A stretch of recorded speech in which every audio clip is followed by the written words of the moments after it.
Why do the same qualities of your partner that used to attract you despise you now? Why do they stress you now, irritate you beyond belief? Well, because after around 10 months to a year, temperament clashes will come, which means that there will become a clash, a collision of two different worldviews, that of you and your partner or partners if you have more. And so it is logical, it is normal that people get into these conflicts. But what happens is that if you don't learn how to communicate in a good way, if you don't learn how to solve it, you can stay stuck in this for 10-20 years. But after that, the good news is, if you then still are together, which is doubtful, but if you are, then you will start to, well, recognize each other's differences as qualities again and start to appreciate it once more. But yeah, who wants to wait 20 years? I sure as hell don't. So let's see what happens. So in a lot of cases, the intimate relationship uh, in a lot of cases it goes as follows. For example, you have a high energy partner that falls for a partner that's more relaxed, and the more relaxed partner falls for the high intensity partner because they introduce some life, and the other way around, the calm partner introduce some ease, some chill, some relaxedness.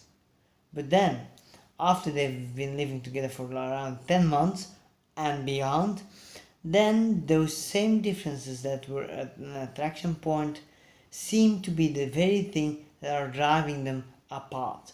Why? Because they seem to have gotten more than they bargained for. I want an energetic person, not somebody who's bouncing off the wall all the time. Or I wanted somebody calm, but not somebody who's that. Do something. No, you chill. No, you do something. You are so lazy. You're so incredible lazy. You don't do nothing. You're always doing everything. You can't chill. You can't relax. You. You have to. You ought to. You must. You must do absolutely nothing. What happens in these conflicts? It doesn't go anymore about specific behaviors. There is being discussed about who your partner is as a person and how they look at the world.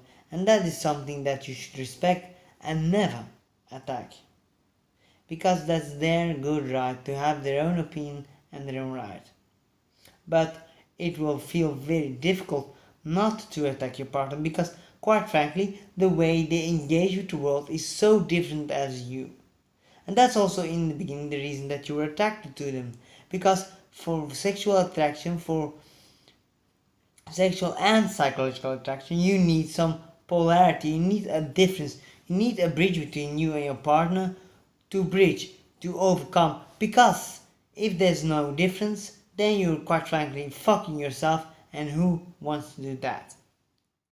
So what often happens is that we start to ask demands, and this often, of course, gets met by refusals and by self-defensive modalities, and even when you and even more intense portrayals of the behaviors that you don't like. So it's very clear.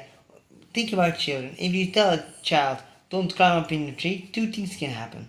If you have a child like I was in that tree before you can fart.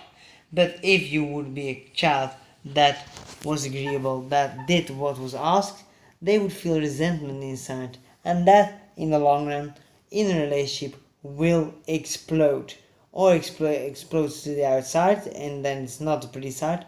Or it explodes in the inside and people become depressed. Ta-da!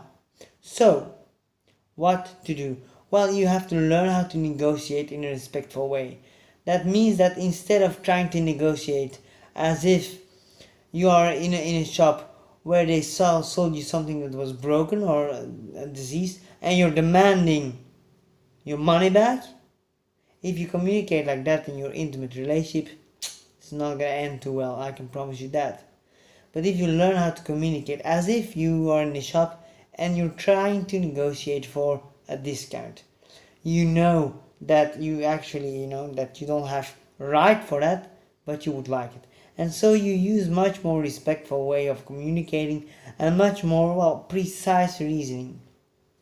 And so if you take the same approach to your intimate relationships, if you take the same approach to those things that really bothering you, then it will calm down. Because if you're gonna, for example, if you want to be on time and your partner is more relaxed and likes to take their time, the more you're gonna push for them to be ready in time, the more relaxed they're gonna be. Because they feel forced, and when we feel forced, we will force back, we will push back. So don't push. But what to do then? Well, the first thing that you need to do is you need to recognize when you're in a temperament clash. Because quite frankly, a temperament clash in that is something that you can't do. You have to recognize that, well, temperaments are not to be changed. It's impossible. What is possible is that behaviors can change, specific behaviors, but the temperament, what makes your partner is not to be changed. And if you even try so, and if they are very agreeable, if they try to help you, you will lose respect, and what is worse, they will lose respect for themselves. So that is a lose-lose situation. So what we want is something else. We want to communicate that we would like our partner to do a certain behavior or don't do a certain behavior, because it makes us feel better or it makes us feel less worse. And so by communicating in such a way that you would like the partner to act in a different way, but that they're free to choose to do so or not, by doing that you will inspire your partner much more to, well, take this into their own hands and at least try to make the situation as nice for both. But it also means trying is the key word, because they're trying to create a habitual pattern of behaviors that's not in direct line with their own temperament. And so it is also something that you have to think about. If you're asking for something that is very prime or very central to who your partner is, why would you like to change it? You don't, because then it's your partner anymore. You have a clone of a different gender. So don't clone yourself. Think about, okay, first, when we have these discussions, it is not about who's right, because it's about a different way of looking at the world. There is not a right or a wrong way. That's one. The second thing is, like, if your partner is highly frustrated and highly surprised that you are so worked up, that you get so worked up by this little thing, then you know you're talking about temperament clash, about things that are really innate in us and are very hard to, well, even to manage.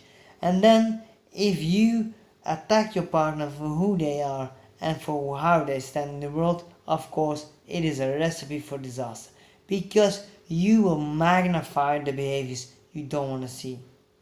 So learn to communicate in a respectful way, and also, and to do this, a little tip: before you start to communicate, try to really find the positive aspects of their character, of the things that are underlying at the behaviors you don't like.